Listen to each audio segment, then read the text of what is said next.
जो नरेंद्र मोदी जी ने electoral bond का कॉन्सेप्ट रखा है, दुनिया में सबसे बड़ा भ्रष्टाचार का स्कैम है। सीबीआई और ईडी जैसी चीज नहीं है, वो बीजेपी का औजार है, वो बीजेपी के कंट्रोल में है। ये अब बीजेपी और आरएसएस के हथियार हैं, ये हिंदुस्तान के इंस्टीट्यूशंस नहीं रहे। सीबीआई को, ईडी को, इनकम टैक्स डिपार्टमेंट को, इन्वेस्टिगेटिव सारी के सारी का रोल आप करप्शन बना दो। इससे बड़ा भ्रष्टाचार तो हो ही नहीं सकता। और ये पूरा का पूरा जो ढांचा है प्रधानमंत्री ने क्रिएट किया है, इनका ब्रेन चाइल्ड है। इन्होंने कहा है कि भाई इलेक्टोरल बॉन्ड्स हिंदुस्तान की राजनीति को साफ कर देगा। सबसे बड़ा भ्रष्टाचार हिंदुस्तान की हिस्ट्री में, हिंदुस्तान के पूरे इंस्टीट्यूशंस को लेकर नरेंद्र मोदी कि किसी न किसी दिन बीजेपी की सरकार बदलेगी और फिर कार्रवाई होगी, और ऐसी कार्रवाई होगी कि मैं गारंटी कर रहा हूं ये फिर से कभी नहीं होगा।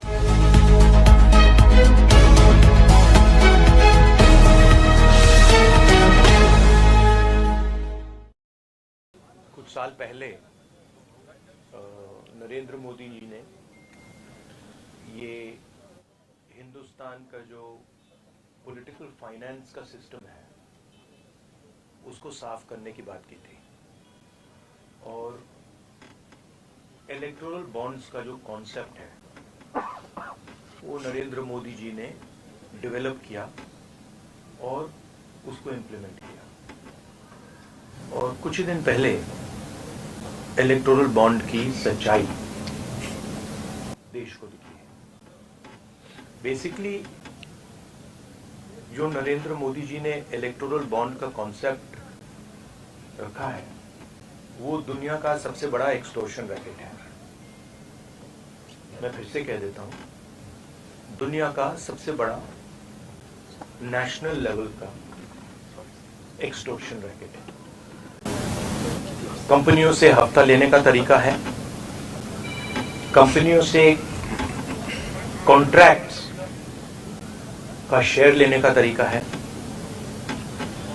और शायद सबसे बड़ा, दुनिया में सबसे बड़ा भ्रष्टाचार का स्कैम है।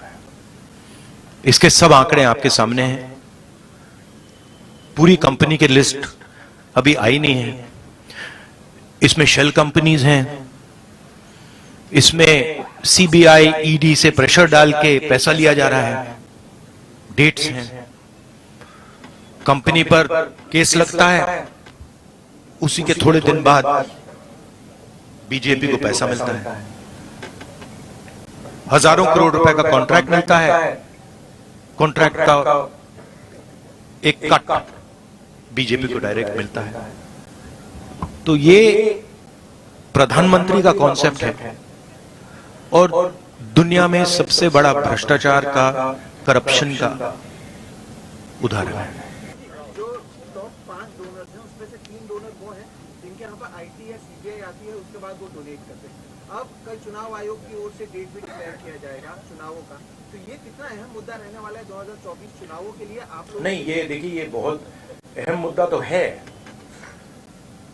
मगर इस स्केल का भ्रष्टाचार, इस लेवल का भ्रष्टाचार कि आप देश की पूरे के पूरे इंफ्रास्ट्रक्चर को करप्शन करने में लगा दो,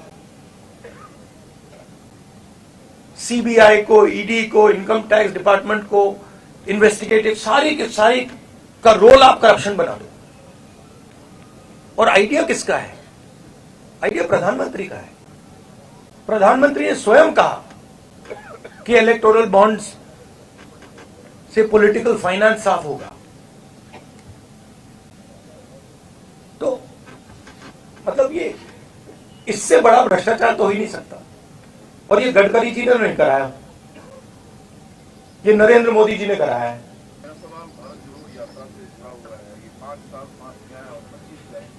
भैया, हमारा फोकस आज ये भ्रष्टाचार पे है, कल नहीं। अच्छा, तो यात्रा कल खत्म होगा। ये जो चुनाव 2024 का है, ये आपके लिए डू एंड डाई का चुनाव क्या होगा? और अगर कांग्रेस हारती है तो पहली बार होगा कि 15 साल के लिए कांग्रेस सत्ता से बाहर होगी। अगर आप देखिए, आप इसको डिस्ट्रैक्ट करने की कोशिश मत कीजिए, ठीक है? ये यात्रा के बारे में नहीं है, ये भ्रष्टाचार के बारे में है। आप लोग लगे रहते हो कि डिस्ट्रैक्ट करना है। रियलिटी ये है कि सबसे बड़ा भ्रष्टाचार हिंदुस्तान की हिस्ट्री में, हिंदुस्तान के पूरे इंस्टीट्यूशंस को लेकर नरेंद्र मोदी ने किया है, ठीक है? तो आप काइंडली इसको डिस्ट्रैक्ट करने की कोशिश मत कीजिए, बड़ा ऑब्वियस हो जाता है, सब लोगों को समझ आ जाता है।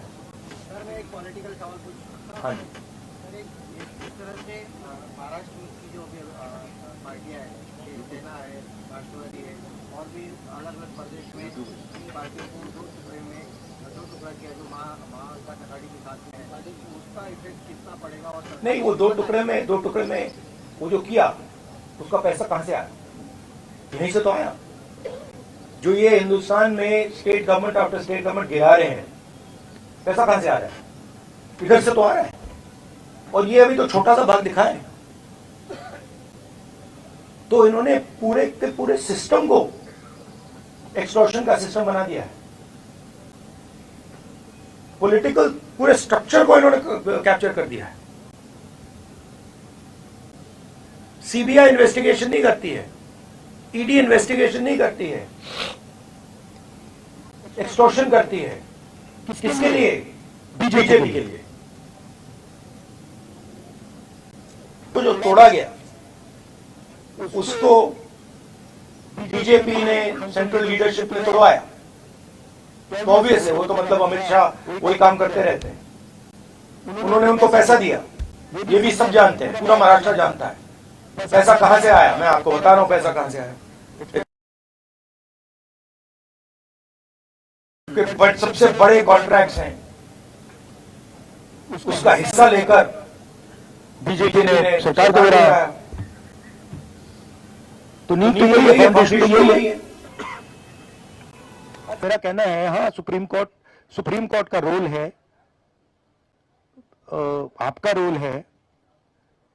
ये पूरा का पूरा जो हिंदुस्तान का इंस्टीट्यूशनल फ्रेमवर्क है, इसको बीजेपी ने कैप्चर कर रखा है। और पूरे सारे के सारे इंस्टीट्यूशंस इसी काम में लगे हुए हैं। ये एंटी नेशनल एक्टिविटी हो रही है, इससे बड़ी एंटी नेशनल एक्टिविटी हो ही नहीं सकती। और दुनिया में सबसे बड़े लेवल पे हो रही है, सबसे मतलब मैक्सिमम जैसे किया जा सकता है वैसे किया जा रहा है हिंदुस्तान में।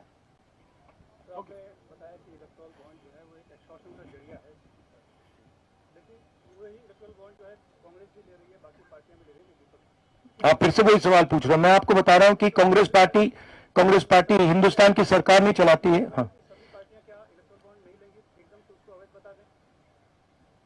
उस पर डिस्कशन हो सकता है, इंडिया गठबंधन में डिस्कशन हो सकता है, मगर पॉइंट यह है कि CBI, ED, income tax department का प्रयोग किया जा रहा है, कंपनीज को एक्सटॉर्ट किया जा रहा है, बड़े बड़े कॉन्ट्रैक्ट्स का शेयर लिया जा रहा है, कॉन्ट्रैक्ट देने से पहले इलेक्टोरल बॉन्ड्स दिए जा रहे हैं और फिर एकदम बाद कॉन्ट्रैक्ट दिया जा रहा है। शेल कंपनीज उसमें भरी हुई हैं और ये पूरा का पूरा जो ढांचा है प्रधानमंत्री ने क्रिएट किया है। इनका ब्रेन चाइल्ड है। इन्होंने कहा है कि भाई इलेक्टोरल बॉन्ड्स हिंदुस्तान की राजनीति को साफ कर देगा। लास्ट क्वेश्चन है।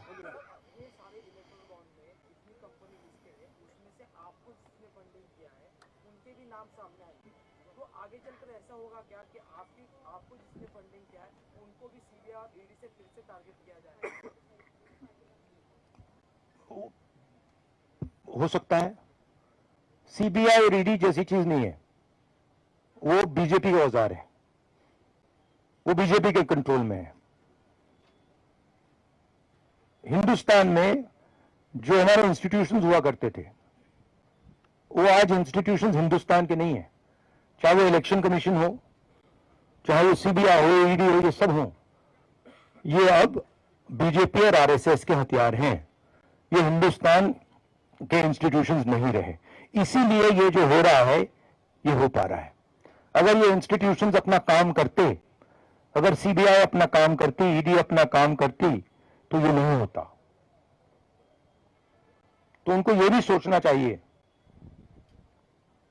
ये जो सब कर रहे हैं, कि किसी ना किसी दिन बीजेपी की सरकार बदलेगी और फिर कार्रवाई होगी। और ऐसी कार्रवाई होगी कि मैं गारंटी कर रहा हूं ये फिर से कभी नहीं होगा। तो उनको भी सोचना चाहिए। Thank you.